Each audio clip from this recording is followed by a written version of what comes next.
देखिए प्रश्न में क्या कह रहा है भाई कि एक गांव की 5000 कुल आबादी है ना, 5000 कुल आबादी है और 5000 की कुल आबादी में जो है पुरुष भी हैं और महिलाएं भी हैं। कह रहा है पुरुष जो है कुल परसेंट बढ़े, कितना परसेंट बढ़े? 10%। पुरुष की संख्या में 10% वृद्धि हुई और महिलाओं की संख्या में क्या हुआ है? 15% की वृद्धि हुई और इस तरह से वो 5600 जनसंख्या बन गई। तो देखें कभी भी इस सवाल को कई तरीकों से लगाया जा सकता है। चाहे तो एक समान करके लगा सकते हैं, है ना, एक समान करके भी लगाया जा सकता है। जैसे देखें भाई 5000 की जनसंख्या में पुरुषों की संख्या मान लेते हैं x है। अगर पुरुषों की संख्या x है तो महिलाओं की संख्या कितनी होगी? 5000 माइनस x होगी या नहीं? 5000 माइनस x। भाई कह दिया जाए कि एक जगह पर 10 लोग हैं और 10 में 2 पुरुष हैं तो महिलाएं कितनी? तो कुल संख्या से पुरुषों की संख्या घटाओगे महिलाओं की संख्या आएगी और महिलाओं के घटाओगे तो पुरुषों की संख्या आएगी। तो 5000 की जनसंख्या में एक से पुरुष मान लिए तो कुल से पुरुषों की संख्या घटाएंगे तो महिलाओं की संख्या आ जाएगी, है ना।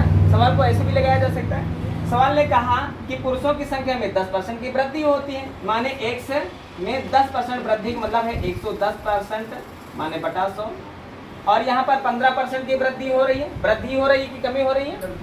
वृद्धि हो रही। महिलाओं की संख्या क्या है? 5000 माइनस x है और इसमें 15% की वृद्धि का मतलब है 115 बटे 100। क्लियर। और जब दोनों की संख्या जोड़ा जाता है तो सवाल ने कहा कि 5600। देखिए ये विस्तार तरीका है, फिलहाल हमें ये तरीका नहीं यूज करना है, लेकिन फिलहाल हमें समझना जरूरी है ना। अब देखें अगर 100 के बराबर है तो आप आधार के बराबर है तो आधार को लिख देते हैं, माने हर बराबर है तो हर को लिख दिए। 110 का x से गुणा हुआ तो 110 x होगा और प्लस 115 का 5000 से गुणा होगा तो भाई देखो 3 जीरो तो है ही है, 3 जीरो लिख लेते हैं और उसके बाद 5 का 115 से गुणा कर देते हैं, 50 25 और 5 एकम 5, 2 हासिल 7, 5 एकम 5 और उसके बाद माइनस का निशान लगा है। 115 का x से गुणा होगा तो 115 x हो जाएगा और बराबर में लिखा है 5600। अब देखो ये जो 100 है यहाँ पर भाग में, जब यह बराबर के उस पार जाएगा ये गुणे में हो जाएगा, गुणा होगा 5600 का तो डबल जीरो पड़ जाएंगे। हमको x का मान निकालना है, पुरुषों की संख्या निकालना है। अगर पुरुषों की संख्या निकल आए तो महिलाओं की संख्या भाई कुल संख्या से घटा देंगे, पुरुषों की संख्या महिलाओं की संख्या निकल आएगी। अब देखिए यहाँ पर है क्या, x वाले पॉइंट को x वाले पॉइंट से मिलान करते हैं तो देखिए ये प्लस का है और ये माइनस का है। इसका मतलब 110 x से 115 x घटा तो बोलो क्या बचा? माइनस का 5 x बचा, माइनस का 5 x बचाना और बराबर ये जो संख्या है ये प्लस की है, ये बराबर के उस पार जाएगी तो घट जाएगी, घटी तो देखें लेकिन ये वाली संख्या बड़ी है, बड़ी छोटी से बड़ी जब घटेगी तो वहां पर भी माइनस में आंसर होगा।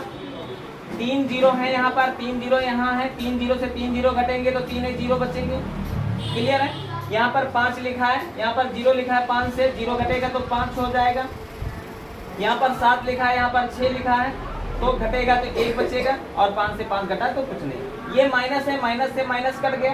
x का मान निकालना है, 5 गुणे का इधर जाएगा, भाग का हो जाएगा तो 5 से 15 और 0 3 है तो 3 जीरो लिख लेते हैं। जवाब तुम्हारा रहा 3000 के बराबर। क्लियर है। लेकिन ये 3000 क्या है? x का मान है अर्थात पुरुषों की संख्या है। हमें पुरुषों की संख्या नहीं बतानी, शायद महिलाओं की संख्या बतानी है। तो भाई पुरुषों की संख्या 5000 में 3000 पुरुष हैं तो महिलाएं कितनी हैं? क्लियर है। महिलाओं की संख्या 2000। लेकिन अब अगर इस विस्तार तरीके से नहीं लगाते हैं तो हम तराजू सिस्टम में कैसे लगाते हैं इसको, ये बात भी समझ लें। देख 5000 कुल जनसंख्या है तो 5000 को तराजू पर रख लें। क्लियर है। कह रहा है पुरुष हैं और महिलाएं हैं, पुरुषों की संख्या में 10% की वृद्धि और महिलाओं की संख्या में जो है कि 15% की वृद्धि। और पहले सोचो, पहले तो यहाँ पर पहला तराजू हमें परसेंटेज निकाल के दिखाएगा। 5000 जनसंख्या है, कुल जनसंख्या सदैव 100% के बराबर होती है ना। और 5000 से 600 बढ़ गई माने 5600 हो गई, 5600 हो गई। तो देखो यहाँ पर पुरुषों की संख्या में 10% वृद्धि, महिलाओं की संख्या में 15% की वृद्धि। यहाँ पर जो लिखेंगे दोनों में कितने परसेंट की वृद्धि हुई, दोनों वाला परसेंटेज यहाँ पर होगा तो दोनों में देखते हैं। भाई 500 से 5600 हुई, तो इसका मतलब 600 संख्या बढ़ी, 600 संख्या बढ़ी, 600 संख्या के नीचे संख्या होगा, परसेंट के नीचे परसेंट होगा, डबल जीरो कटे, जीरो से जीरो कटा, और इसको काटेंगे तो कितना आ जाएगा 12, और ये 12 दोनों। और हम बताए हैं डमरू लगाते समय कि इन दोनों का अंतर इधर होगा और इन दोनों का अंतर सदैव इधर होगा। 15 और 12 का अंतर 3 है और 10 और 12 का अंतर 2 है, अर्थात महिलाएं 2 हैं तो पुरुष 3 है। देखो घटा जरूर है, ये दोनों घटे जरूर हैं, लेकिन जो ये मान है ये पुरुषों का मान है। ये घटा जरूर है पुरुषों से, लेकिन जो मान आया है वो महिलाओं का मान है। अर्थात 3 पुरुष हैं तो 2 महिला है। एक प्रकार से ऐसे समझ सकते हैं, है ना, एक प्रकार से ऐसे समझ सकते हैं कि 20 महिलाएं हैं तो 30 पुरुष, या 200 महिलाएं हैं तो 300 पुरुष, या 2000 महिलाएं हैं तो 3000 पुरुष, और कुल मिला के संख्या कितनी बनी 5000। तो महिलाओं की संख्या कितनी है 2000 है, और पुरुषों की संख्या कितनी है 3000 है। यही सबसे सरल तरीका है। बात क्लियर हुई? चलो आगे बढ़ते हैं। तुम लोग 38,000 लाए हो, गलत है, 35। चलो अब शांत रहो। एक नगर की जो जनसंख्या है 3,11,250 है, 3,11,250, यही तो है। जनसंख्या को हम इस तरह से लिख लेते हैं 3,11,250, क्लियर।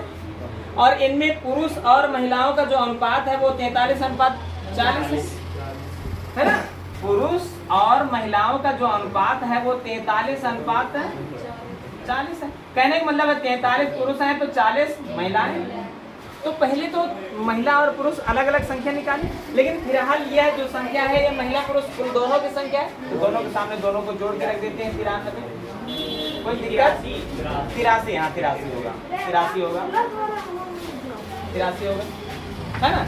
अब उसके बाद हम एक एक करके निकाल लेते हैं। पहले 43 वाले को, पहले 40 वाले को निकालते हैं, फिर घटा करके 43 वाले को निकाल लेना। 43 वाला थोड़ा पहाड़ा कठिन है ना। 40 वाले को रख लेते हैं। अब देखें, इससे ये अभाज्य संख्या है भाई, इससे इसको काटेंगे। पहले तो काटना देखें, 3750 क्लियर है, 3750 आएगा, क्लियर है, 3750 आएगा। चलो 3750 आ गया, और त्रियंग में गुणा होगा तो भाई देखो इनका गुणा होगा। ये महिलाओं का कोड रखें तो महिलाओं की संख्या निकलने वाली है 0000 होगा, 4 पंचे 20 होगा, है ना, और 4 से 28, 2 यहाँ से 30 हो जाएगा, 4 से 12 3 15, क्लियर। ये महिलाओं की संख्या है। और देखो ये कुल जनसंख्या है, कुल जनसंख्या से अगर महिलाओं की संख्या को हटा लेते हैं तो पुरुषों की संख्या निकाल आती है। पुरुषों की संख्या निकाला, देखो 0 से 0 घटाए तो 0 हुआ, 5 से 0 घटाए तो 5 हुआ, 2 से 0 घटाए तो 2 हुआ, 1 से 0 घटाए तो 1 हुआ, और ये उधार लिए 11 से 5 घटाए तो 6 हुआ, यहाँ 2 से 1 घटाए तो 1। क्लियर है? इतनी सी बात क्लियर है। अच्छा, अब एक सवाल ने कहा पुरुषों की संख्या में साक्षर कितने हैं और महिलाओं की संख्या में कितने साक्षर हैं, है ना। साक्षरों की कुल संख्या पूछी गई है, तो पुरुषों की संख्या में 24% साक्षर है। ये पुरुषों की संख्या है, इसमें 24%, तो इसका का माने गुणा 24 माने 24%, माने बटा 100। देखे पुरुष कितने साक्षर हैं, इस 0 से 0 घटा। अब यहाँ पर देखें, 2 से काटोगे 2 पंची 10, 2 से काटोगे यहाँ पर 12 होगा, और 5 से इसको काट देते हैं तो 5 से 15 बचा 1 हो गया 11, 5 दूनी 10 बचा 1 हो गया 12, 5 दूनी 10 बचा 2 25 हो गया 50 25। अब पुरुषों की संख्या निकालने के लिए बाकी हम गुणा करते हैं। 12 पंचे 8 हासिल 6, 12 दूनी 24 6 30 हासिल 3, 12 दूनी 24, 24 में 3 जुड़ा तो 27 हासिल 2, 12 3 36, 36 2 38, है ना। 38,700 पुरुष साक्षर हैं। वहां पर कुल साक्षरों की बात कर रहा है, तो इतने तो पुरुष साक्षर हैं। अब महिलाएं कितनी साक्षर है? महिलाओं की संख्या देखो ये कितनी है, इकाई दाई सैकड़ा हजार 10,000 लाख 1,50,000, 1,50,000 की महिलाओं में कितना, इसमें कह रहा है कितने परसेंट साक्षर हैं? 8%। तो इसका 8% निकाल लेते हैं। 0000 भाई देखो 00 रख लेते हैं, और 15 120 हो जाता है। तो इतने महिलाएं शिक्षित हैं, तो कुल मिलाकर के कितने साक्षर हैं? तो ये बात जान लेते हैं। 0 0 7 8 2 10 1 हासिल 4 1 5, जवाब रहा 50,700 के बराबर। क्लियर है? इतनी संख्या निकली है। अगला प्रश्न देखिए, प्रश्न क्या कह रहा है? प्रश्न ये कह रहा है कि एक नगर की जनसंख्या 15,000 है और उसमें पुरुषों में कह रहा है, पुरुषों में 8% की वृद्धि हुई और महिलाओं में 10% की वृद्धि हुई और 15,000 से ये जो जनसंख्या है वो 16,000 कितना हो गई? 16,300 हो गई। तो पहले देखिए दोनों में कितने परसेंट की वृद्धि हुई, कुल संख्या में कितने परसेंट की वृद्धि हुई, वो परसेंटेज हम यहाँ पर रखेंगे। यही तो बात है भाई। 15,000 जनसंख्या थी और 15,000 जनसंख्या जो कुल जनसंख्या है वो 100% होती है। कह रहा है 16,300 हो गई। 16,300 हो गई, इसका मतलब 1,300 बढ़ी। 1,300 बढ़ी कि नहीं बढ़ी? 1,300 बढ़ी तो बढ़ी। देखते हैं कितना परसेंट हो गई, है ना? इसके बारे में जान लेते हैं। 0000 और ये 0 से ये 0। क्लियर है? 5 से काट देते हैं, 5 से 15 और 5 से काटेंगे 5 दूनी 10, 5 से का 23। हमको x का मान निकालना है भाई। देखो यहाँ पर x का 3 से गुणा होगा तो 3x होगा और बराबर यहाँ पर 26 का 1 से गुणा होगा तो 26, है ना? x का मान निकालना है तो ये 3 गुणे का ही इधर जाएगा, भाग का हो जाएगा, माने दोनों का परसेंटेज 26/3। ये बात जाने रहना, इन दोनों का अंतर इधर, इन दोनों का अंतर इधर होता है, ये बात सबको पता है। लेकिन अब बटा 3 आ गया, इससे घबराहट आने लगी। कोई बड़ी बात नहीं, बटा 3 को हटा दो। अगर एक जगह बटा 3 है तो उस 3 को हटा दो और 3 को हटा दो। जहां से 3 हटाओ वहां पर कुछ न करो, बाकी जहां जहां 3 नहीं था वहां 3 से गुणा कर दो। इसको 10 से 30 कर दो भाई, इसको 8 से 24 कर दो, बस बात खत्म। वो 3 गायब हो गया, गायब हो गया ना। इन दोनों का अंतर इधर होगा और इन दोनों का अंतर इधर होगा। कहने का मतलब पुरुषों की संख्या का ठीक आधा महिलाओं की संख्या है, अर्थात 2 1 कम 2 और 2 दूनी 4। अगर एक महिला है तो 2 पुरुष है और कुल मिलाकर के देखें ये 15,000 कुल जनसंख्या है। कुल जनसंख्या के सामने भाई पुरुष और महिला दोनों की संख्या है, दोनों की संख्या के सामने दोनों का कोड जोड़ के रखते हैं, 2 1 3। पुरुषों की संख्या पूछी जाए तो 2 रखते हैं, महिलाओं की संख्या पूछी जाए तो 1 रखते हैं। यहाँ पर महिलाओं की बात हो रही तो महिलाओं का मतलब है। और अब देखते हैं 3 से काटेंगे तो 3 25 15 और 3 0 ये बच्चे हैं। जवाब रहा कितने के बराबर? 5,000 के बराबर। 5,000 के बराबर। महिलाएं 5,000 हैं और पुरुष कितने हजार हैं? 10,000। और कुल मिलाकर के वहाँ की जो जनसंख्या है वो कितनी थी? 15,000 थी। ठीक है, अगला प्रश्न। सवाल क्या कह रहा है? सवाल कह रहा है क्या, एक नगर है और वहाँ की नगर की कुल जो संख्या है वो 6,600 है। 6,600 कुल जनसंख्या है और हमने सदैव कहा कुल संख्या सदैव 100% के बराबर होती है। कुल जनसंख्या जो है वो सदैव कितने परसेंट के बराबर होती है? 100% के बराबर होती है। यहाँ पर सवाल ने कहा 30% शिक्षित हैं। 30% शिक्षित हैं तो जान सकते हो कि अशिक्षित कितने परसेंट है? 70%। तो शिक्षित कहे तो 30 रख दो, अशिक्षित कहे तो 70 और कहे शिक्षित अशिक्षित से कम या ज्यादा, कम या ज्यादा कहे तो इन दोनों का अंतर रख दो 40। फिलहाल यहाँ पर कितनी बात कही गई? अशिक्षित। 30% शिक्षित है तो अशिक्षित कितने? कितना अशिक्षित है? 70। तो 70 रख दो भाई, क्या दिक्कत है? 00 के सामने 00, 3 में गुणा होगा, 0 का 0 होगा, 7 छंग 42 होगा, 7 छंग 42 और 42 में 4 हाथ से जुड़ा तो 46 जवाब रहा। ये छोटा सा सवाल नहीं आ रहा तुमको? आगे चले अगला प्रश्न हल करते हैं। कह रहा है, देखें सवाल कह रहा है कि कारखाने में श्रमिकों की कुल संख्या बताओ। तो कारखाने में श्रमिकों की संख्या भाई मान लेते हैं वह संख्या 100 है, माना कि वह संख्या 100 है। कह रहा है इसमें से 60% श्रमिक है, 60% श्रमिक है, यही तो कह रहा है। 60% श्रमिक ऐसे जो 30 वर्षों से अधिक वाले, तो 30 वर्षों से अधिक वालों की ही बात हुई है ना? तो इनमें 60% निकाल लेते हैं भाई। इसका क्या माने गुणा 60 माने 60% माने बटा 100। ये इतने लोग ऐसे हैं जिनकी आयु 30 वर्ष से अधिक है ना? यही तो बात है, 30 वर्ष से अधिक है। फिर उसके बाद क्या कह रहा है, इनमें से 75% पुरुष है, इनमें से 75% पुरुष है और शेष महिला है। अच्छा, जो संख्या दी गई है वो पुरुष श्रमिकों की है, तो सवाल तो श्रमिकों से ही लगाएंगे, तो शेष पर से हमारा कोई मतलब नहीं है। तो इनमें से 75% पुरुष हैं एक तरफ कह रहा है पुरुषों की यही संख्या है और एक तरफ कह रहा है 1350 संख्या है, और 1350 ये भी पुरुषों की, पुरुष श्रमिकों की संख्या है, ये भी पुरुष श्रमिकों की संख्या है। इसका मतलब बीच में बराबर का निशान लगा सकते हैं ना। सामने वाला जीरो, सामने वाले जीरो को काट रहा है ना। अच्छा, नीचे वाले जीरो को काट लेते, 25 से काटेंगे, 25 3 75, तो 25 से काटेंगे 25 चौके 100, कोई दिक्कत।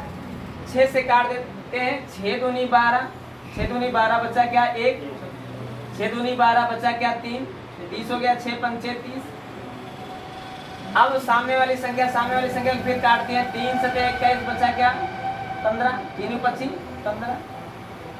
अब देखो हमें x का मान निकालना है, ये 10 और 4 माने 40, 40 भाग का है उधर जाएगा, गुणे का होगा, तो 40 का जीरो लिख लेते हैं, बचा 4, 4 से गुणा कर देते हैं, 4 पंचे 20 हासिल 2, 4 से 28, 28 में 2 जुड़ा, तो जवाब रहा कितने के बराबर। तो कुल उस नगर की जो जनसंख्या है वह कितने के बराबर है, 3000 के बराबर है। बताओ इसमें क्या नहीं आया था, लगा लो इसको पहले।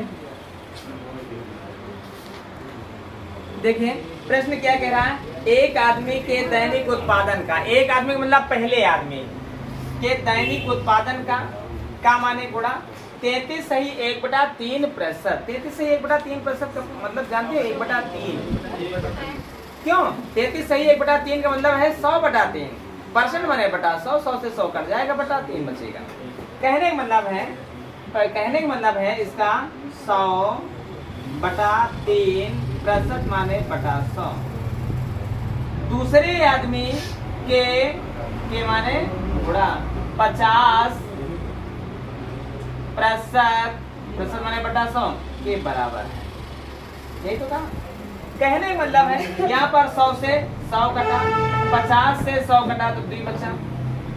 हमने तुम लोगों को एक बात बताई थी, जो जिसके सामने है उसका मान है, त्रियक में मान नहीं होता है। कहने का मतलब है पहले वाले की कमाई 3 रुपया है तो दूसरे वाले की कमाई 2 रुपया, अर्थात ये 30 कमाता तो ये 20, ये 300 तो ये 200, ये 3000, ये क्लियर है।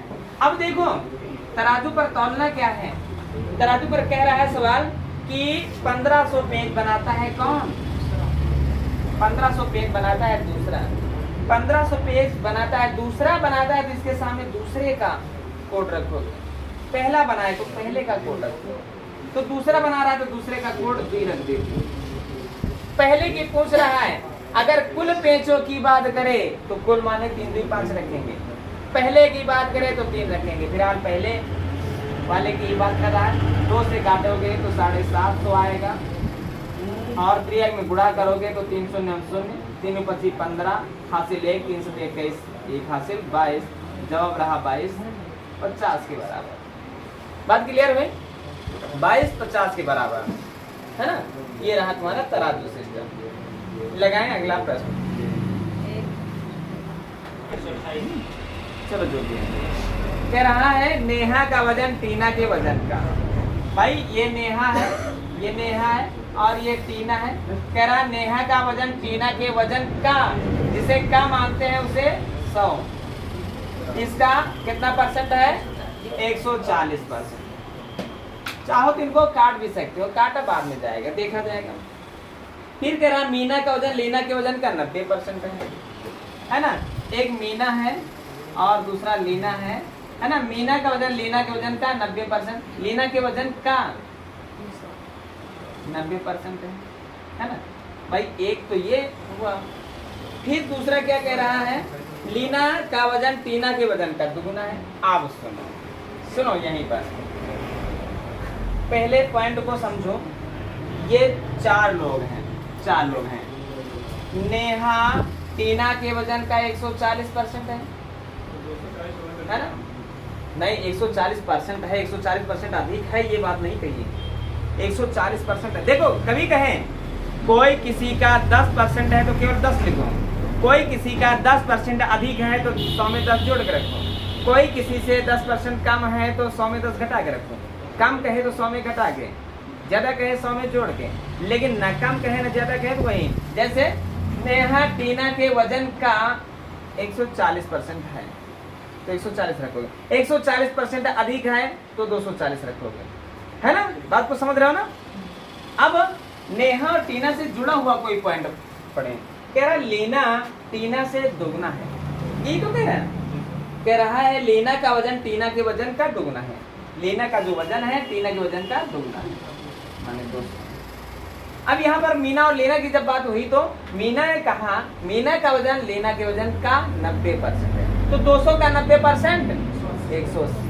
200 भाई 200 है, 200 का माने गुणा 90 माने 90% माने बटा 100, डबल डबल जीरो, जीरो माने जीरो, 9 दूनी। ये सारे के सारे कोड बन गए। अब कोई और तो है नहीं। कह रहा नेहा का जो वजन है, नेहा का जो वजन है वह मीना के वजन का, मीना के वजन का x% है, तो x का मान बताओ। कहने का मतलब क्या हुआ? कहने का मतलब क्या हुआ? नेहा का वजन मीना के वजन का यहाँ लगा है ना, का वाला पॉइंट सदैव कितने के बराबर होता है? 100% के बराबर होता है। किसके बारे में कहा गया? नेहा का वजन बताओ।